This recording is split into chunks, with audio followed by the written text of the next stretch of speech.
So this right here is the glomerular capsule. I'm going to label everything right now in a second. First, I want us to draw this out. And then we're going to draw like this little stringy looking thing like that.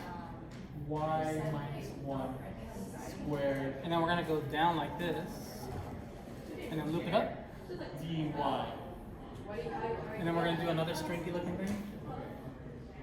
Now it's in.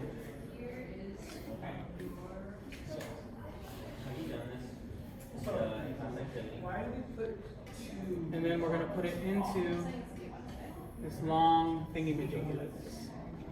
On the second. Because we're taking these, this is the area between 1 and 2. For what? 2 has to be For higher than 1. That's not a shareable answer. All right, we good so far? Right. All right, so this is all the nephron.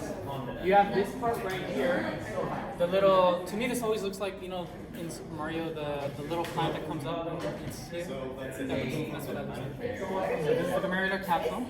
I call it the G capsule. Because I don't know how to spell glomerulus.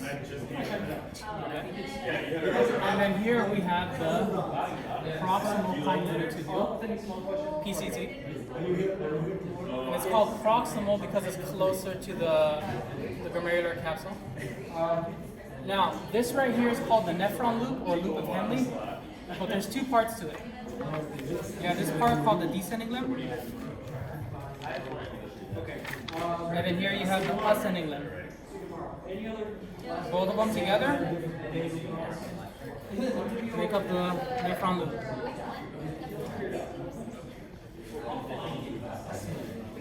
So you have the descending limb, ascending limb, both of them together make up the nephron loop. Or loop of Henle, whatever you want to go with. It's a 16 is the we can read classes. Cool. And then this guy right here, if we had a proximal convoluted tubule, what are we going to have? Just a convoluted. Cool. And then this little thing right here is the collecting duct. It's called collecting duct. You guys see these little things here? The reason why that's there is because it's basically receiving urine from different nephrons. Does that make sense? So technically, the collecting duct is not part of the nephron, but that's like an anatomy thing. But for our physiology part, we are going to include it here.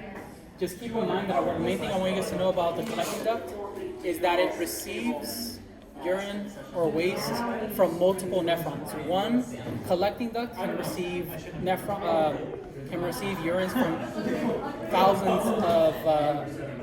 thousands of nephrons.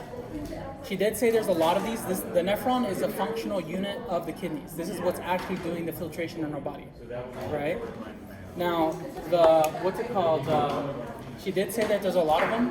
Does anyone know how many renal pyramids there are in each kidney? Renal pyramids, basically those little triangle things. If you haven't taken anatomy, I don't expect you to know. I don't remember. There's about 8 to 10. 8 to 10, right? In every pyramid, there's more than 1.75 million nephrons. So these guys, nephrons, just nephrons by themselves, there's almost 2 million in every in every pyramid, and so you have to multiply 2 million times 8. What is that? 16 millions in each kidney, at least, bare minimum. So, yeah. Just want you guys to know there's a lot of this, right? And they're microscopic, very, very small. This is what's doing the filtration. Everybody okay with that? Okay. Now, let's draw the blood pathway. Okay. So first, we're going to have this arteriole that's bringing blood in. This is called the afferent arteriole. Right? And then that afferent arteriole is going to turn into a little ball of yarn. And it's called, I said ball of yarn because the word glomerulus literally means ball of yarn. Cool?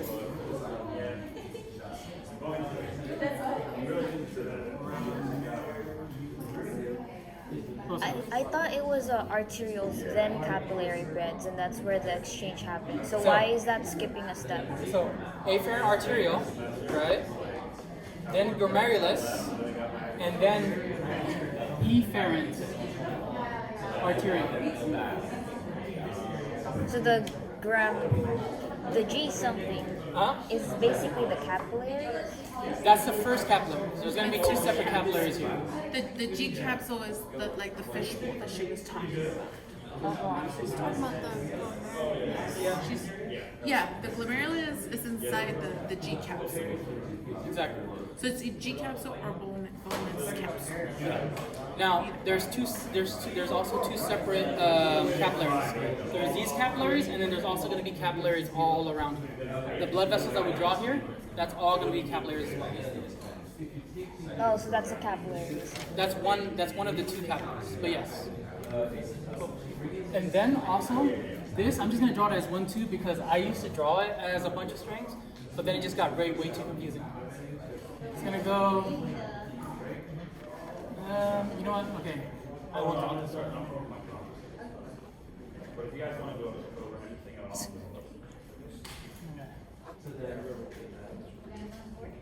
I'm just gonna finish this. I didn't think this through. Okay, I'm gonna erase this.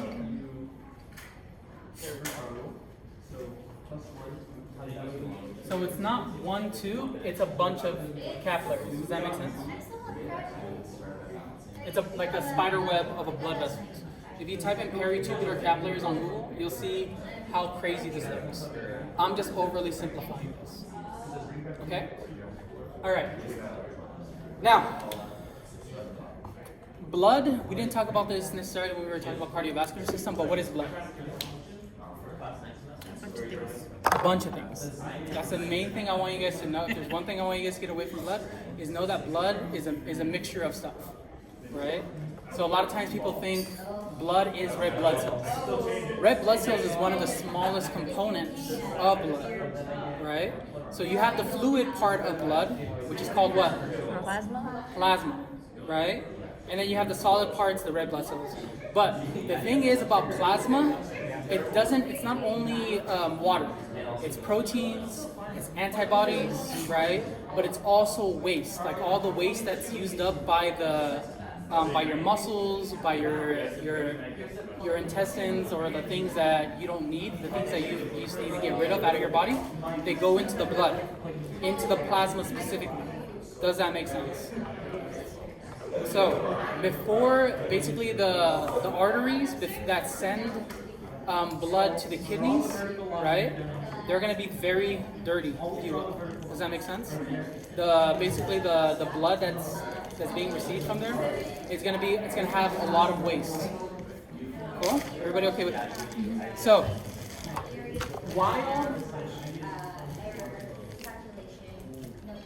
whenever we're sending the things from the blood into the things we're actually filtering, it's not specifically the blood, it's actually the blood plasma.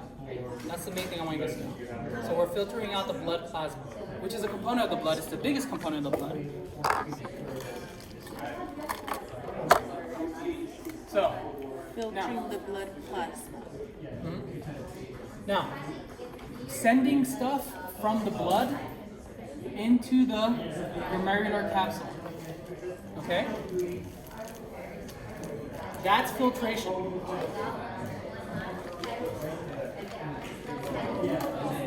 So filtration is going from the glomerulus to the G capsule. That's filtration.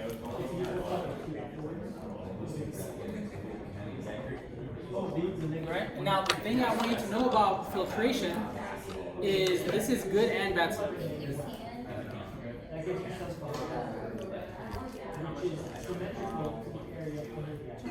Cool.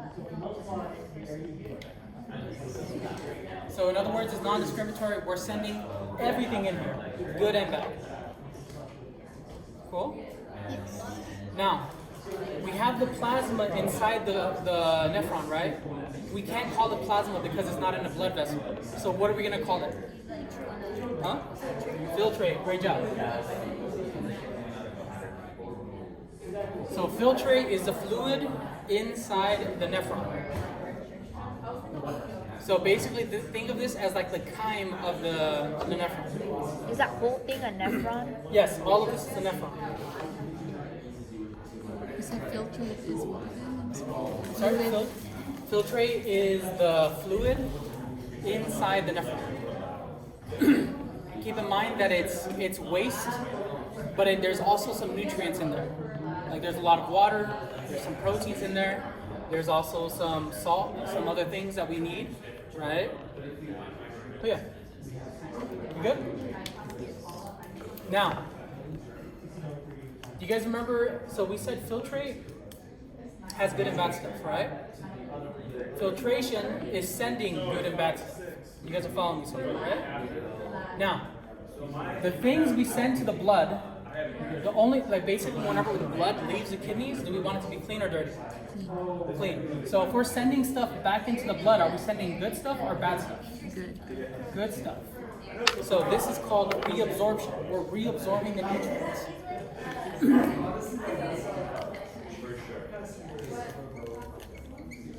Reabsorption is it going from, let's see? Bless you.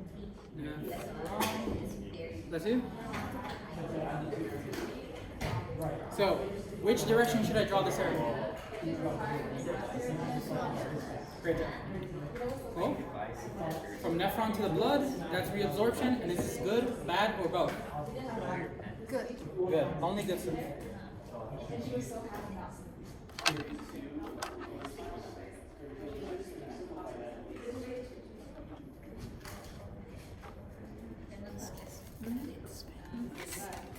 All right. Everybody good so far? Okay. Now, there's going to be some stuff that's extra in the blood, and we're going to have to send that back into the nephron. Right? We're sending stuff back into the nephron. And if we're sending stuff from the blood into the nephron, is that good stuff or bad stuff? Bad stuff. Because everything we're sending to the nephron, it's things that we don't necessarily want. Right? Everybody okay with that? This is called secretion.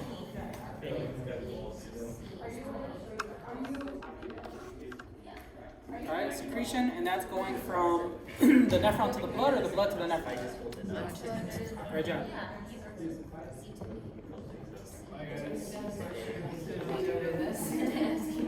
Okay, and is that good or bad? Bad. Now, when I'm saying good or bad, I don't miss, like, for example, you could secrete a lot of water. Is water good or bad for us? Good. It's good. But have you guys ever drank like 2 gallons in a day or something like that? Right? Because you said you're gonna drink a lot of water. Yep. And then how many times did you have to go pee? All day. All day. Right? Basically, the reason what the kidneys are doing is saying we don't need a lot of this. Basically, it's getting rid of all the excess and the waste. There is going to be some very toxic stuff that you don't want, but it's also getting rid of stuff that you don't need, right? Also, like if you take like a very expensive multivitamin, I'm not saying you shouldn't take multivitamins, they're great, but don't spend all your money on it. Because if you ever like looked in the toilet after you taken like a multivitamin and it looks green or yellow, it's because you're just peeing out all that stuff because you don't need 2,000 milligrams of vitamin C, right? Okay, we good so far? Yes. All right, awesome. So we feel good so far about these 3 things. She says the functions of the kidneys, these are them. Okay, yes. Where's the top and bottom connected to for the collecting duct? It's just basically going all the way down. So the bottom, you're gonna learn about this, is gonna go to the renal papilla. And that's gonna basically be where urine is concentrated and basically excreted out. The top is basically going all the way up to the top of the, probably the renal cortex. Never really thought about Wait, it. so all of this is inside your kidneys? Yeah. Keep in mind, there's millions of these happening. Millions and millions. Right? Alright. Cool. Everybody good so far? Yes, please. Is this happening all over the tubules? Huh? No specific place, right? No, I mean, she doesn't go over this, but 85% of all reabsorption happens in the proximal column little tubule. right? And about 80, and then the rest of the 15 happens across the nephron, and about 80 to 85% of secretion happens in the latter half. Again, don't worry about it. She doesn't go that much far into it. As long as you know which direction it's going, that's all that matters. Cool? All right. Now, yes, question? Sorry. Explain like what you was talking about water follows salt. Yeah, for sure. So what's it called? Oh, you know what? Let me hold you on to that until we go over our lost one. Okay. Okay? But I got you. Okay, but everybody feels good about this so far. All right, let's take a... Yes, Sorry, please. No, no I'm so worries. sorry. Do we have to know like what nutrients and? No. Later on, like I want to say probably I think next week we're going to go over membrane transport, and we're going to have to, you guys are going to talk about like simple diffusion of water and stuff like that. She did mention that water was absorbed mainly in the descending limb, and she wrote it down on the board, so I would suggest that you guys also know that too. But yeah. Yeah. Cool. All right, let's do this. Okay, so we got that down. All right, cool. Let's take a break from this, and then we'll move on to the hormones of this. Now, around these right here, you guys see the afferent arteriole?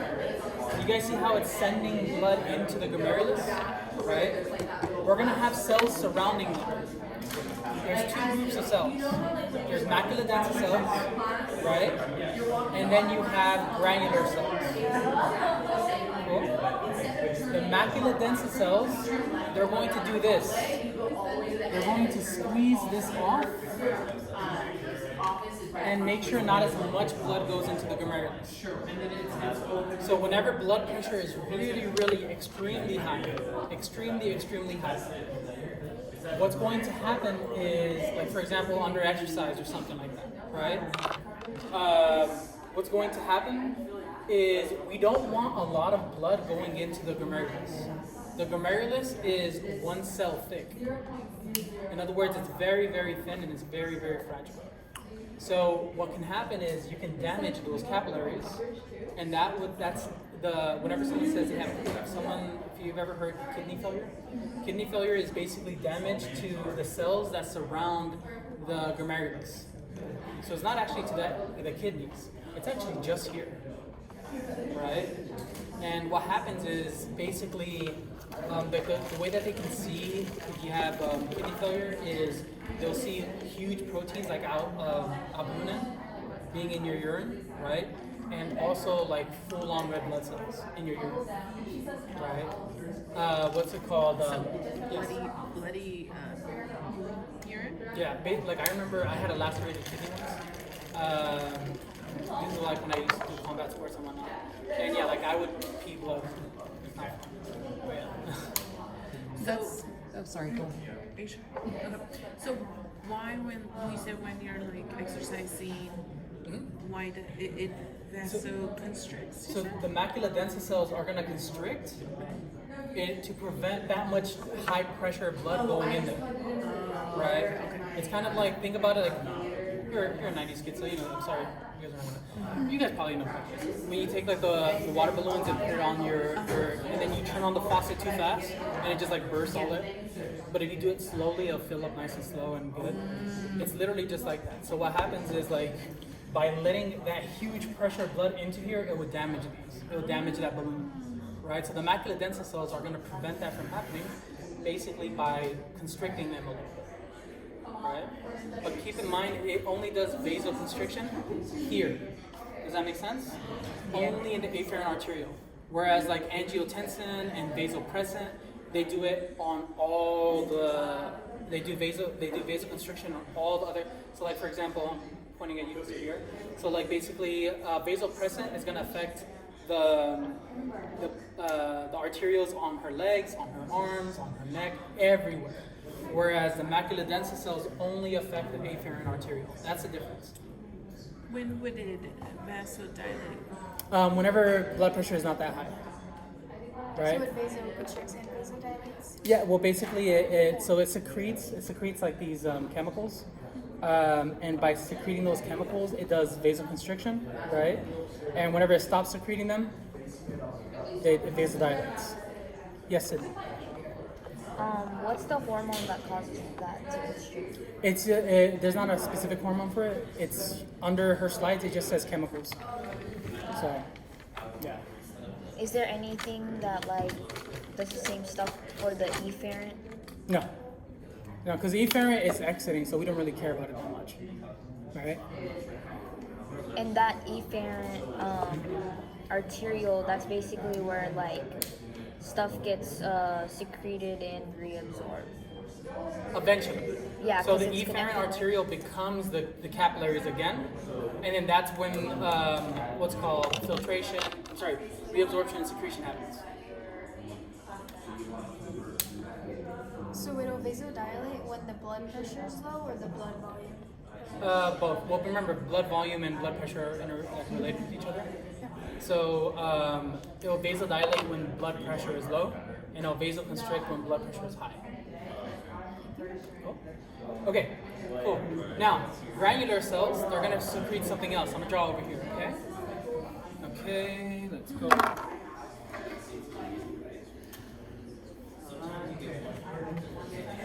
So, here we're going to have the kidneys, right? Kidneys, specifically what part of the kidneys? What cells did I say again? The granulars. Granular cells, right? The granular cells are going to secrete renin. Now, secreting renin into the what? The G cells. Nope. Into the blood. Oh. Into the blood. So we're sending renin into the blood. And that renin is going to flow all across the blood until it meets up with its friend that's made by the liver. So the liver is going to produce a other hormone called angiotensin. Now remember, anything with ogen at the end of it means it's inactivated. What do you guys think is going to activate angiotensinogen? Angiotensin 1. Renin. The renin. So, renin meets up with angiotensin, right? And angiotensinogen, and it creates angiotensin 1. Sorry, this bean-looking thing, that's a kidney? Yeah. Okay. Wait. Cool. So the granular cells is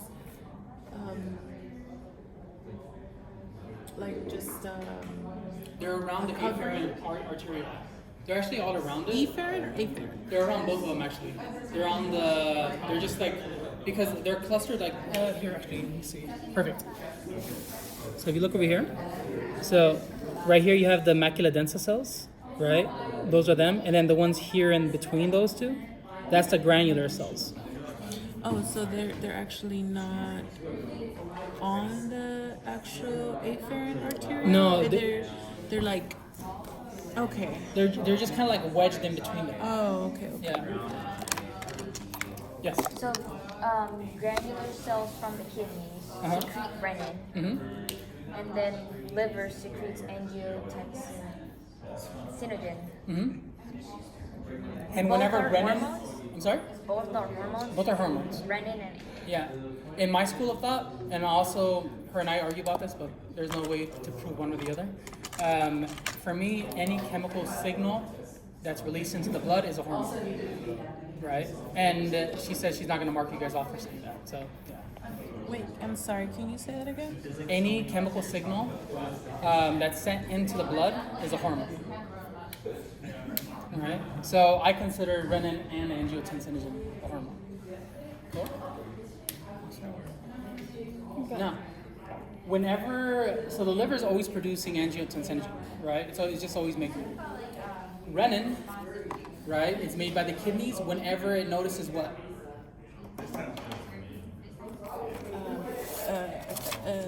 decrease, no, Yeah, you're right. decrease of blood pressure and decrease of GFR.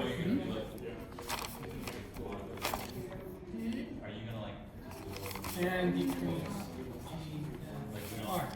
Glomerular filtration rate literally translates to the rate in which the glomerulus is filtering, right? How much is it filtering? How less is it filtering? So if we have low filtration rate, we want to increase it so that way we can have more filtration. Does that make sense? So renin meets up with angiotensinogen, I'm sorry, and that makes angiotensin 1. Now, angiotensin 1 is still not activated. What needs to be added to it? ACE.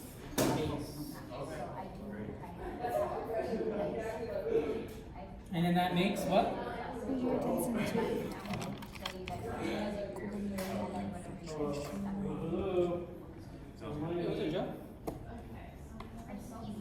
Cool. Now, angiotensin, yes, please. What is GFR? Glomerular filtration rate. Which is this? Yes. How much is the glomerulus filtrated? Right? How much is the nephron working? How much the nephron is what? Working. Yeah. Where does ACE came from again? It's just in the blood. Yeah. So it's just always there? Hmm? It has to be, by definition, it has to be made by something. I don't know what it is, but I know it is made by something. All right, now, angiotensin 2 is gonna it's gonna attach to it's gonna target 3 places mainly. One is one that we already know, which is what? Blood pressure. Exactly. So we'll just say blood vessels. So this is the functions of the ANG2. Mm-hmm. And what is it going to do to the blood vessels? Vasoconstrict. Vasoconstrict.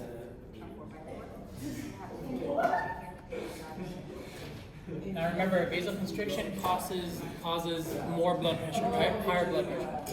It's also going to bind to the hypothalamus. The hypothalamus is then going to release what? Vasopressor. Vasopressin. Good job. And vasopressin targets what? A cardiovascular response? Nope. Oh, Sorry. I don't know. Vasoconstriction. Vasoconstriction. So it's going to target the blood vessels as well. So now we have 2 separate hormones that are causing vasoconstriction. You see that? So is this going to cause more blood pressure or lower blood pressure?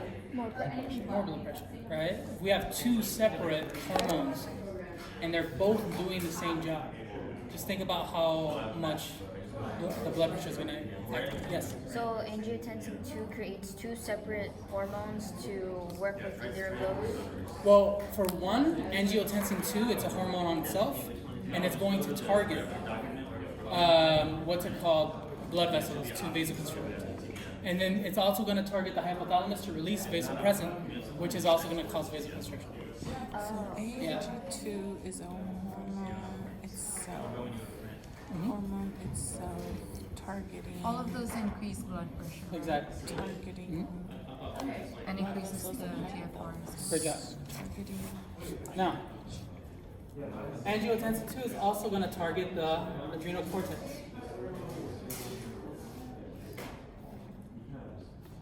Also keep in mind, angiotensin 2 is just going to increase it's also going to increase cardiac output in general, right? Basically, increasing heart rate, increasing contractility as well.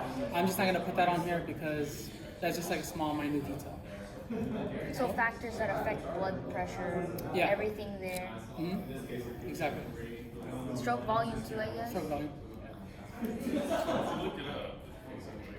Wait, I meant blood volume, not stroke volume. Stroke volume, stroke volume, you're right. But I meant blood volume. Oh, and I see what you mean. Technically, yes, because you're doing vasoconstriction, right? But the whole point of this is to remove some of that blood volume inside the kidneys. But you said the whole point of this? Yeah, to filter out more blood, so that, or filter out more blood plasma, so that way you can have lower blood volume. Yes, we can ask a question. The hypothalamus Mhm. releases. Sorry, I was like, what's that word? Vasopressin? Yes. Great job. Sorry. Yes. So our whole point of this is filtering more blood because we have a low blood volume. Or low blood pressure, and now we're trying to increase it so that way we can have lower. All right, now, adrenal cortex is going to release what? Aldosterone.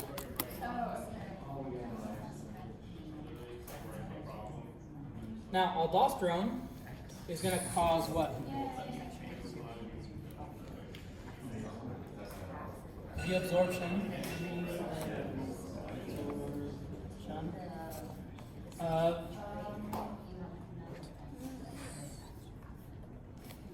ions.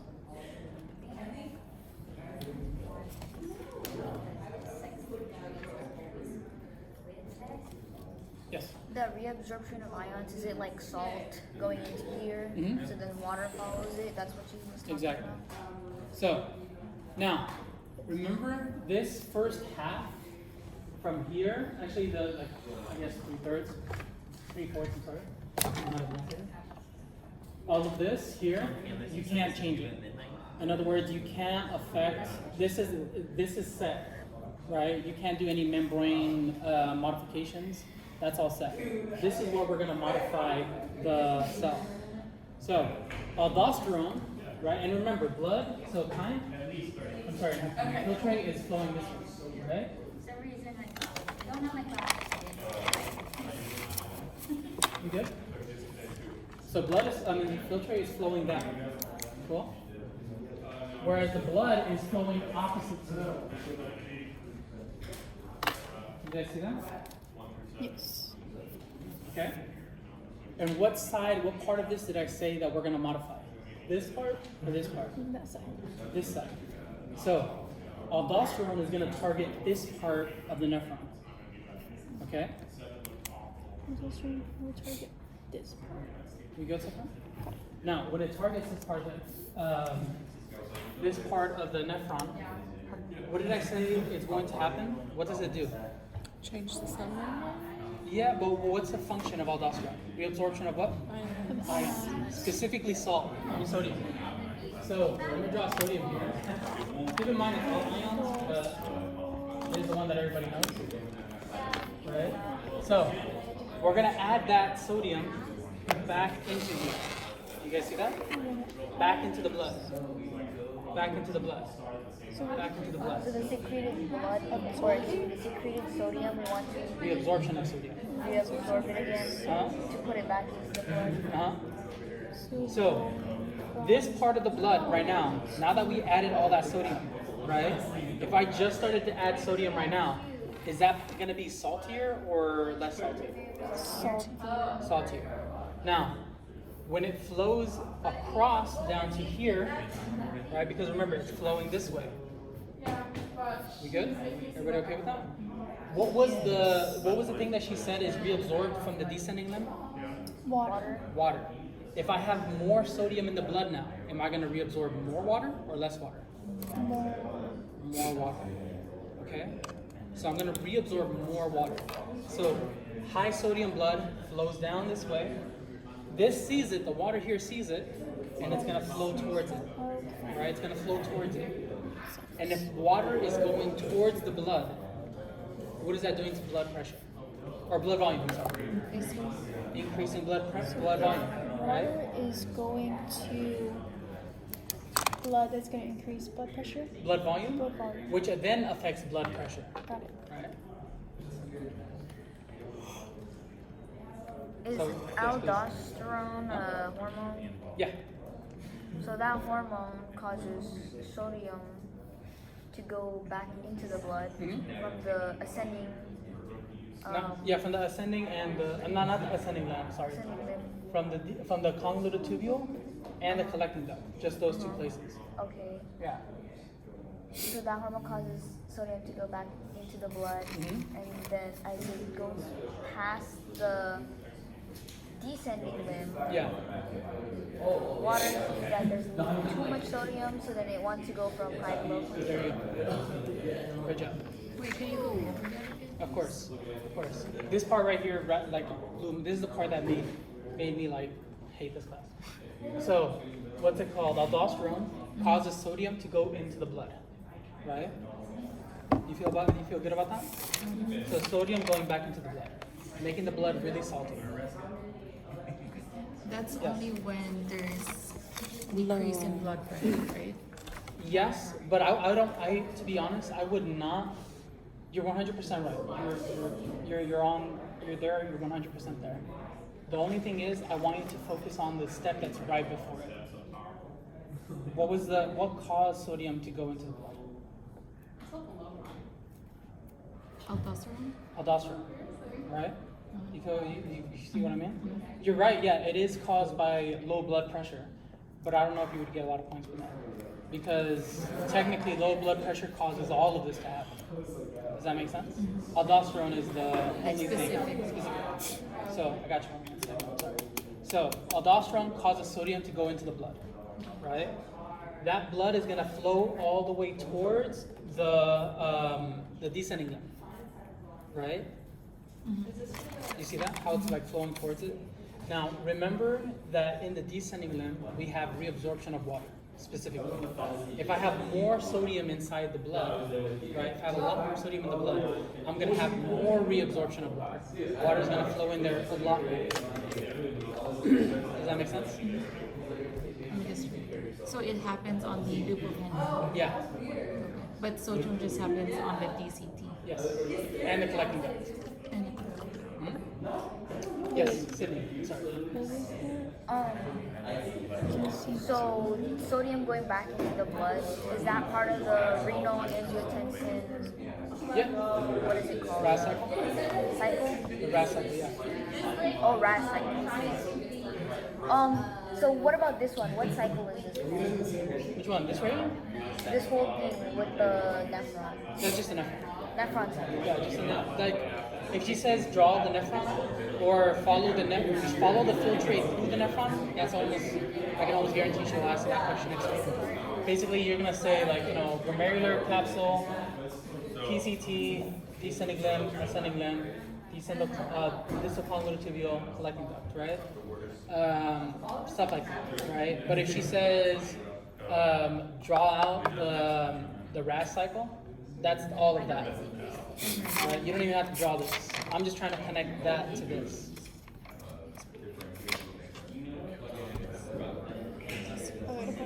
Question. So sodium reabsorption only happens at the DCT and the CT? Yes. Okay, got it. Thank you. All right, we good? Yes. All right, guys. I do have to get out of here now. That's all right. Yeah, they do have a live.